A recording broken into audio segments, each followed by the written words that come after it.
Ces moments, vous les avez forcément vécus, la plus grande semaine de l'histoire du ping-pong français. Cette histoire, c'est celle d'une fratrie, mais aussi et surtout d'une famille au complet. Mais aujourd'hui, cette famille s'est agrandie, car ils ont conquis le cœur des Français. Mais en fait, comment ces deux petits gars venant d'un petit gymnase montpelliérain ont fait pour inscrire le ping français sur la carte du monde? En fait, juste, comment ces deux petits gars sont devenus des légendes de leur sport, aussi vite, aussi jeunes? Pour y répondre, laissez-moi vous conter l'histoire du plus jeune des deux, Félix. Félix, c'est une trajectoire propre au prodige. Précoce, linéaire, une succession de succès, bref, des hauts toujours plus hauts. Alors qu'Alexis, c'est une trajectoire plus sinueuse, semée d'embûches et de blessures, et qui pensait un temps ne même pas pouvoir faire carrière. Donc on se le garde pour la prochaine fois. Alors qui est Félix Lebrun? Et comment est-il devenu à même pas 18 ans, le meilleur joueur européen, en fait juste le meilleur joueur non chinois, et médaillé olympique?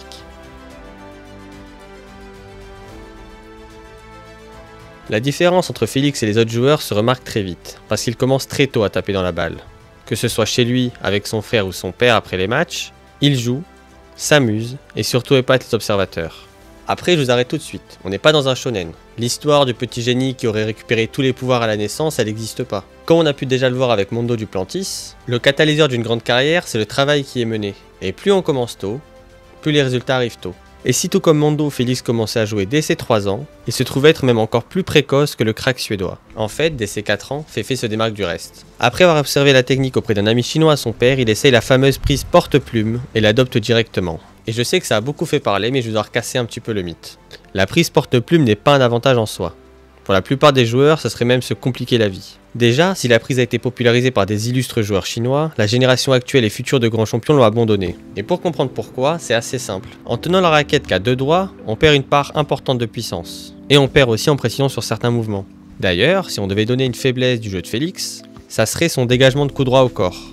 Et sur ce mouvement, sa prise ne l'aide pas. Mais par contre, pour Félix, c'est la prise parfaite. Parce que le jeu de Félix n'est pas basé sur la puissance, au contraire de son frère d'ailleurs. Le jeu de Félix est tout en finesse, presque en virtuosité, doux et précis. Et du coup, une prise porte-plume qui permet une bien plus grande mobilité du poignet, donc une capacité à donner des effets à la balle bien plus grande, et une diversité de coups bien plus large, c'est tout à son avantage. Donc en gros, vous allez le comprendre, le parcours de Félix en jeune, c'est une courbe exponentielle. Plus il joue, plus il impressionne.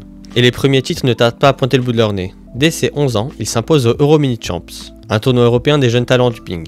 En fait, ça sert à rien que je vous lise tout le palmarès de Félix en jeune, sauf si vous voulez que la vidéo dure 1 heure. Dites-vous simplement qu'il devient champion de France et d'Europe de toutes ses catégories d'âge jusqu'à son arrivée dans le monde des seniors. Et même un titre de vice-champion du monde des moins de 15 ans. Bref, il a roulé sur toute l'Europe et s'attaque maintenant au monde des plus grands. Alors, à seulement 15 ans, Félix Lebrun fait ses débuts sur la scène internationale senior. Et son année 2023 va marquer les esprits. Dès sa première année, le Français réalise quelques coups d'éclat, notamment des victoires sur le numéro 26 mondial, Shuang Xiyan, et le numéro 9 mondial, Dan Qi. Il faut se rendre compte qu'il commence la saison à seulement 16 ans et qu'il va monter très vite les échelons. Il passe du top 1000 au top 100 en seulement quelques semaines. Félix fait partie de ce qu'on peut appeler les prodiges, ceux qui allient aussi bien précocité que niveau de jeu très élevé. À une époque où la précocité est encore plus recherchée que la virtuosité, Félix Lebrun est un cas d'école. Mais donc, après quelques gros coups d'éclat, Féfé se lance à la quête de son premier titre de champion de France senior. C'est le seul titre national qui lui manque, mais aussi le plus important. Et il s'avance parmi les grands favoris. Pour faire un rapide tour de table, ils sont 3 au sommet du ping français. Félix déjà, Alexis vous vous en doutez, mais aussi, il est un peu moins connu, Simon Gauzy. Simon c'est un excellent joueur, et il a porté à bout de bras, pendant des années, le ping français. Sans doute le meilleur joueur français de la dernière décennie, et celui qui a permis à la France de maintenir sa place sur l'échiquier mondial, et qui s'avance en championnat de France en tant que double tenant du titre. Et donc sans surprise, on retrouve ces 3 hommes en demi-finale. Si de son côté Simon s'ouvre assez facilement les portes de la finale, de l'autre côté du tableau, nous avons le droit à un duel fraternel, la naissance d'une rivalité qui marque déjà le ping français de son empreinte, Alexis contre Félix. Lebrun contre Lebrun. Et à ce moment-là, la question qu'on se pose tous, c'est comment on fait pour aborder un match contre son frère, surtout un match de cette importance-là. Son meilleur adversaire depuis l'enfance, son meilleur ami surtout. Ils se connaissent sur le bout des doigts, passent chaque minute ensemble, il n'y a donc aucun moyen de surprendre son adversaire, son frère. Sur le terrain, c'est le statu quo. Les deux joueurs ont des forces qui s'annulent. Vous vous en doutez, mais quand on s'entraîne ensemble depuis 10 ans, chacun développe un style de jeu contraire à l'autre. Pour Félix, c'est le service, le revers et l'attaque. Pour Alexis du coup, c'est le retour, le coup droit et la défense. Alors ce qui va vraiment faire la différence, c'est le mental. Et si vous pensez que les deux frères retiennent leur coup, et surtout leur cri, vous vous trompez. Alexis devant en junior et voilà, il s'en sort bien comme l'autre. A passé, à balayer au-dessus du plateau et à démarrer. Et le coup préféré revient comme on vient de le voir avec son revers.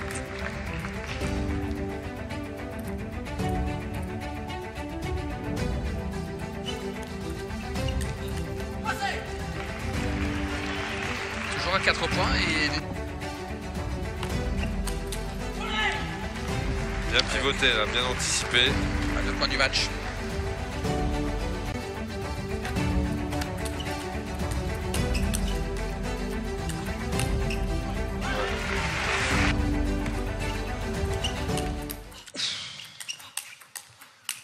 C'est une belle balle de match. Belle balle de match. L'image de la rencontre entre les deux frères. Et évidemment, il y en a un qui est heureux. Et donc à la fin, c'est le plus grand qui gagne. Parce qu'il faut maintenir l'ordre naturel des choses, non? Enfin bref.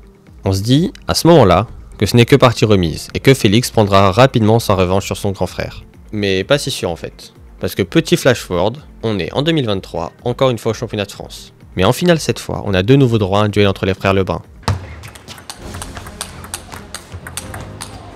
Ça commence très fort, ça commence très fort. On a une en coup droit, il joue en parallèle, c'est bien joué de sa part.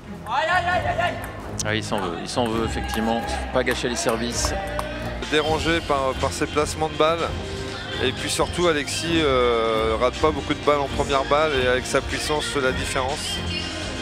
Il va falloir que Félix soit un peu plus dur en termes de retour de service, et puis aussi varier ses coups, rater moins de démarrage aussi.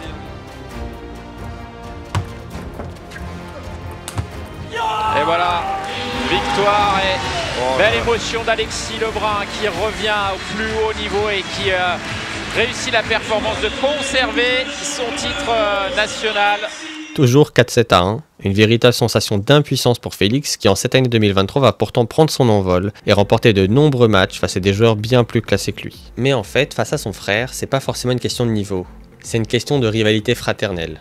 Peu importe l'écart de niveau entre les deux joueurs, une rivalité avec son frère, ça reste unique. Et Félix a encore besoin d'apprendre. Non pas à gérer ses émotions, car ça il sait le faire et il va le prouver, mais réussir à passer le cap et ne plus voir son frère de l'autre côté de la table, mais son adversaire. Bref, pour le titre de champion de France, il faudra attendre encore un peu. Mais cette année 2023, c'est vraiment l'année de l'explosion pour Félix. Déjà, il commence l'année avec une très bonne performance au WTT Star Contender de Goa. Et c'est là que je vous dois une rapide explication sur le circuit mondial de ping. Pour faire simple, on va le comparer au tennis, et en faisant abstraction des championnats du monde et des tournois olympiques. Donc tout en haut, il y a les grands smash, l'équivalent des grands slams, donc grand chelem en tennis comme Roland Garros par exemple. Juste en dessous, on a les finals, l'équivalent du Masters où on retrouve les 16 meilleurs joueurs de la saison pour clôturer l'année. Ensuite vient les Champions, où seuls les 32 meilleurs peuvent participer. C'est un Masters 1000 Premium si l'on veut. Puis les Star Contenders, qui sont les Masters 1000, avec les 48 meilleurs joueurs. Et pour finir les Contenders, les ATP 500 en tennis. Maintenant que ça c'est clair, on se retrouve donc pour le Star Contender de Goa en 2023. Et Félix doit se confronter aux meilleurs joueurs mondiaux. Mais il va faire mieux que les affronter. Il va surtout les éliminer. Il va notamment battre Truls Morgaard, future médaille d'argent au JO de Paris, et le coréen Jang Woo-jin. Il échouera en demi-finale contre le chinois Lin Chidong, lui aussi prodige de son sport. Cette performance elle va marquer les observateurs, et il y aura clairement un avant et un après Goa 2023. A partir de là, Féfé accélère et devient inarrêtable. Aux Jeux européens, à seulement 16 ans toujours, il va mettre la France et surtout son nom sur la carte du tennis de table. Dans ce tournoi qui s'apparente à un championnat d'Europe, il va se frayer un chemin vers la finale en affrontant certains des plus forts pongistes du continent. En finale, il affronte le portugais Marcos Freitas, et je vous laisse en profiter.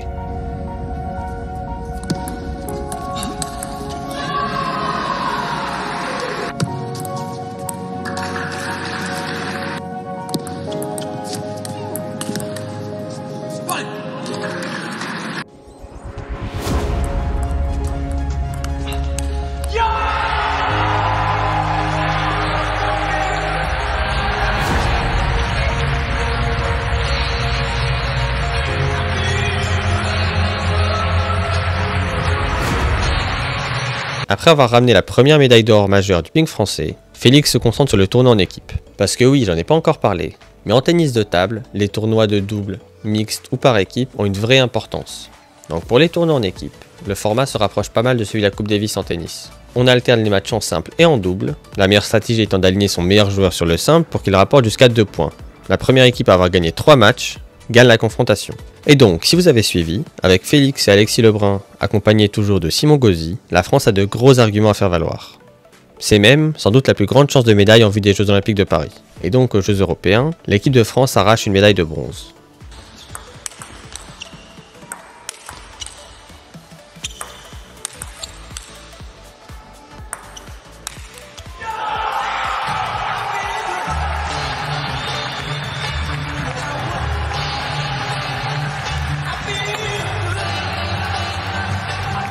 Pour le premier gros tournoi joué avec cette équipe.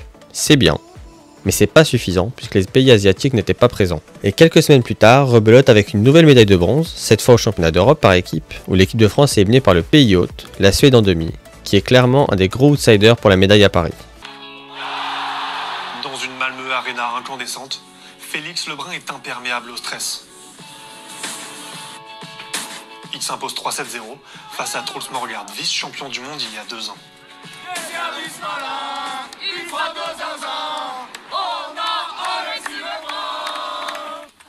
Malgré le soutien du public, Alexis lui s'incline 2 fois. L'équipe de France est battue.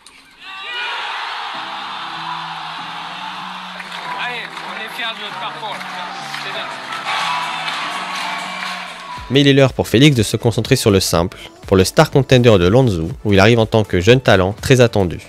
Et il ne décevra pas. Après avoir pris sa revanche sur Lin Chidong, qu'il avait privé de finale à Goa, il accède encore aux demi-finales et doit faire face au plus grand défi de sa carrière. Parce que pour atteindre sa première finale d'un tournoi mondial, il doit battre la légende absolue, Ma Long.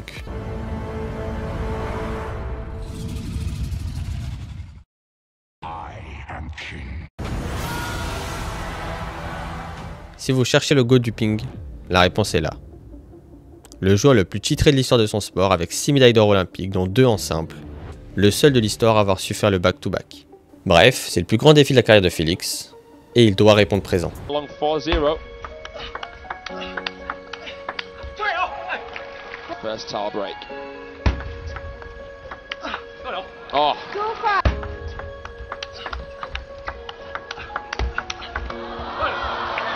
So much. 4 game points.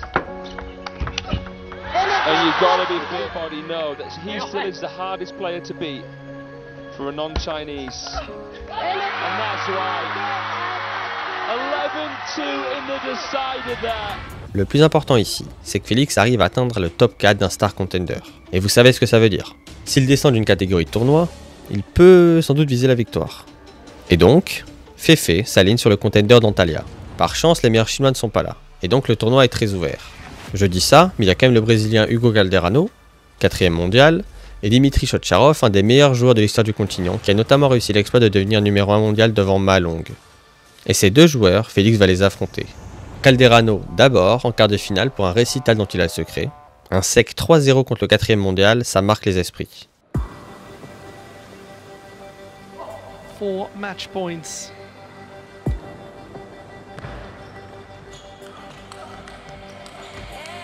Puis en finale, il affronte Chotcharov dans un match de légende.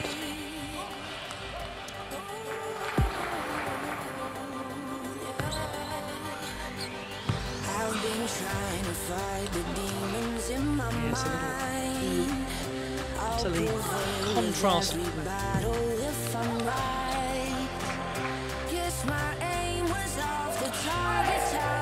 Serve was one of them saved and saved. The game is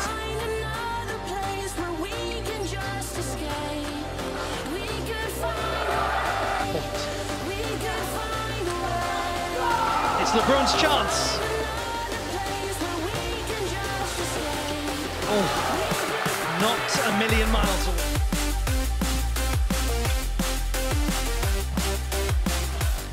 It's another chance. He's arrived. Félix a donc enfin gagné. Un tournoi important certes, mais qui dans quelques années ne servira que d'anecdote ou de question à Samuel Etienne pour savoir quel est le premier grand tournoi qu'a remporté Félix Lebrun. Parce que son objectif, c'est pas de gagner un contender, et encore moins sans les Chinois. Lui, il vise beaucoup plus haut, et il ne faudra pas attendre très longtemps. Déjà, il se joue en demi-finale d'un WTT Champions, Vous vous rappelez, c'est le tournoi juste au-dessus des Star Contenders, donc l'un des plus grands tournois hors championnat du monde et olympique. Et cette fois encore, c'est Malong qui lui donne rendez-vous en demi, et l'histoire est encore la même. Mais il faut savoir prendre le positif. C'est de très loin sa meilleure performance dans un des plus grands tournois. Et surtout, Félix ouvre les portes du top 10 mondial. À 17 ans, c'est un vrai exploit. C'est même le 3e plus jeune joueur de l'histoire à le faire, et surtout le plus jeune européen. Alors pour gagner, Félix a besoin de rentrer à la maison, à Goa, terre de ses premiers exploits. Et on se retrouve directement en finale, la première de Félix dans cette catégorie. Et il n'a pas le droit à l'erreur car il affronte le numéro 4 mondial, Hugo Calderano. Final, first game, we're going to serve Lavon. Favor of the Frenchman. But I tell you, as he's doing it to improve his chances in his mind.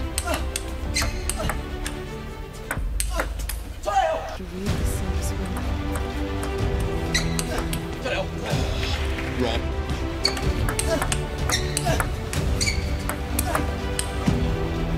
He's got it back here. What about that one? No. 3 match points left on the field from Brazil. And he's done it! Shock and awe here in Goa. Première finale et première victoire pour Félix, qui inscrit donc un WTT Star Contender à son palmarès. En même temps, il a affronté le Brésilien Hugo Calderano. Hugo, c'est un peu le deuxième frère de cette histoire, un petit peu le deuxième héros qu'on n'attendait pas. Toujours là pour battre tout le monde et nettoyer le tournoi, sauf Félix. Mais bref, il est l'heure de réaborder le circuit par équipe avec la Coupe du Monde par équipe disputée à Busan en février. Et cette fois-ci, la plus belle génération de pongistes français est au rendez-vous. L'équipe menée par les frères Lebrun et Simon Gauzy passe tous les obstacles sans aucune difficulté, ne concédant qu'une manche contre le Portugal en quart et une manche contre les redoutables joueurs de Taipei en demi. Mais en finale, vous vous doutez qui se présente. Et là, la marche est juste trop haute. La Chine n'a pas perdu un tournoi par équipe depuis un demi-siècle, et la révolution, c'est pas pour tout de suite. Mais ils repartent quand même avec une médaille d'argent, amplement méritée. Et surtout, à 6 mois des Jeux, ils entrevoient clairement des chances de médaille. Il reste alors 2 grands objectifs à Félix en cette année 2024. Déjà, il faut une grosse performance dans un grand match, les Grands Chelems. Et c'est chose faite très rapidement avec une demi-finale obtenue à Singapour en mars, malgré une défaite contre le numéro 1 mondial Wang Chuqin. Mais ça lui permet surtout de se hisser à la 5e place mondiale, devenant le 3e plus jeune joueur à se hisser dans le top 5. Et donc, on repart sur les championnats de France, où il devient, pour la première fois, champion de France, en double, avec son frère Alexis. En simple, il s'incline encore une fois face à son frère aîné, en finale par 4 manches à 2, devenant vice-champion de France pour la seconde année consécutive. Mais l'image qui va faire le tour du monde, et populariser la rivalité et l'engouement entre les frères Lebrun, c'est celle-ci. Et ce sera la bonne. La troisième était la bonne. Quelle rencontre! Quelle rencontre! Oh là là, c'est magnifique. Regardez la joie d'Alexis qui, une fois de plus, s'impose sur son frère cadet dans un match officiel. Mais quel bonheur, quel bonheur. Ouais, il a fait un grand match, vraiment, il a fait un grand match Alexis. Je vous ai dit, ce duel il se joue vraiment dans la tête. Et donc, on arrive enfin aux Jeux Olympiques. Félix est très attendu. Tête de série numéro 3 et numéro 5 mondial. Et cette position, elle va être déterminante, parce qu'elle lui permet de ne pas pouvoir affronter un Chinois avant les demi-finales. Et son premier gros choc, c'est contre le joueur de Taipei, Lee Yun-jun, tête de série numéro 5, en quart. Un quart qui a fait perdre 5 kilos à toute personne devant sa télé. Le match a été dur, vraiment très dur. Mais il faut mesurer l'exploit. Si bien sûr jouer à domicile présente des avantages certains, c'est aussi une source de stress énorme par ailleurs. Surtout pour un jeune joueur de 17 ans. Surtout dans un sport qui n'a pas l'habitude d'attirer les foules. Mais le bras de Félix n'a pas tremblé lorsqu'il était l'heure de conclure. 10 points à 3 et ça bat le match. Terminer un match. Ouais, c'est fait. Eh oui, et c'est qui le patron? Mais oui, c'est lui le patron, Félix Lebrun. 4 manches à 3. Le petit prince d'1m78 continue. Et il a donc sa place en demi. Mais comme je vous l'ai dit, c'est là que les Chinois apparaissent. Et en plus, c'est pas n'importe quel Chinois. Parce que son adversaire se prénomme Fan Zhendong, un nom que la France a appris à connaître. Et qu'on soit bien clair, si Fan n'est pas encore champion olympique, il le doit uniquement au fait de partager la même époque que Malong. Parce que Fan Zhendong n'a juste pas de défaut en fait. Et le public français va vite s'en rendre compte. Fan Zhendong aura été intraitable du début jusqu'à la fin de cette demi-finale. Il aura été trop solide, trop fort pour le jeune Félix Lebrun qui n'aura absolument pas... Là, il faut juste savoir reconnaître sa défaite. Mais il reste encore une médaille à aller chercher. Et à 17 ans, ça serait déjà un exploit légendaire. Surtout que dans son histoire, la France n'en a remporté qu'une. Et ça remonte à 1992. Alors il faut aller la récupérer. Et vous savez qui Félix doit affronter dans cette petite finale? Le héros malgré lui de cette histoire, notre ami Hugo Calderano. Et du coup, Félix va lui rouler dessus. 4-7, même pas serré.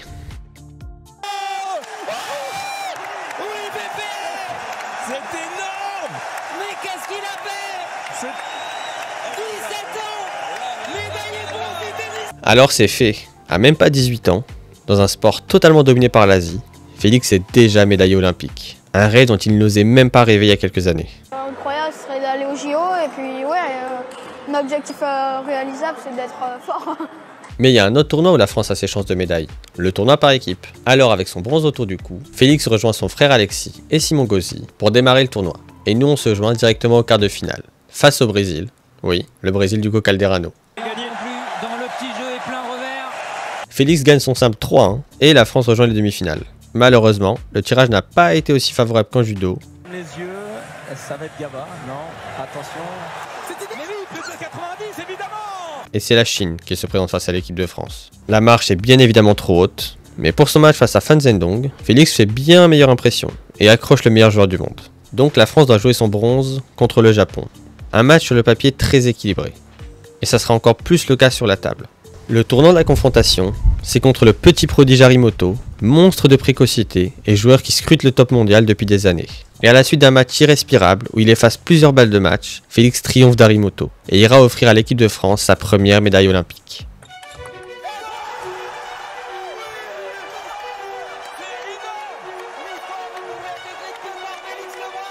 Alors, double médaille olympique, c'est quoi l'avenir pour Félix? Eh bien justement, c'est tout le but de cette vidéo, car la prochaine étape pour Félix, c'est dans un mois, chez lui, à Montpellier, pour le WTT Champions. C'est la première fois qu'un aussi gros tournoi est disputé en France, une très belle chance pour Félix d'inscrire à son palmarès le plus grand trophée qu'il puisse rêver aujourd'hui, et une belle chance pour vous de le suivre, que ce soit à Montpellier ou sur votre TV.